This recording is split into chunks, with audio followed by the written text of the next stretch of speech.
சிம்ம ராசிக்காரங்க. இந்த சிம்ம ராசிக்காரங்க பார்த்தீங்கன்னா, இவங்க வாழ்க்கையில வீடு, வண்டி வாங்கணும், இல்ல அந்த பாக்கியத்தை அனுபவிக்கணும்னா, இவங்க பார்த்தீங்கன்னா, முருகர் வழிபாடு செய்யலாம். அதாவது முருகர் வழிபாடு எப்ப செய்யலாம்னு பார்த்தீங்கன்னு வச்சுக்கங்களேன், ஞாயிற்றுக்கிழமையில மத்தியானம் சரியா 12லிருந்து 1 மணிக்கு மாம்பழம் வைத்து வழிபாடு செய்ய, அதாவது நெய்வேத்தியமா மாம்பழம் வைக்கணும்.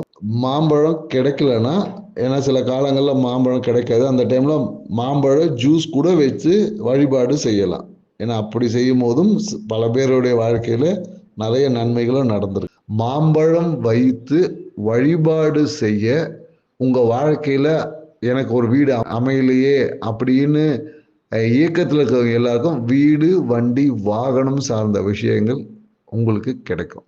அதே போல என்னன்னாக்கா, எனக்கு கிடைக்க வேண்டிய ஒரு சொத்து கிடைக்கல, எனக்கு கிடைக்க வேண்டிய நன்மைகள் கிடைக்கல அப்படின்றவங்களுக்கு உங்களுடைய வாழ்க்கையில் நீங்க அனுபவிக்க வேண்டிய நன்மைகளையும் உங்களால் அனுபவிக்க முடியும். இந்த விஷயத்த நீங்க ஞாயிற்றுக்கிழமை செவ்வாய் ஓரையில் செஞ்சுட்டு வந்து பாருங்க. உங்க வாழ்க்கை சிறப்பா இருக்கும். நாங்க சொன்ன இந்த தகவல் உங்களுக்கு பிடிச்சிருக்கும்னு நினைக்கிறேன். எங்க சேனலை சப்ஸ்கிரைப் பண்ணுங்க, லைக் பண்ணுங்க.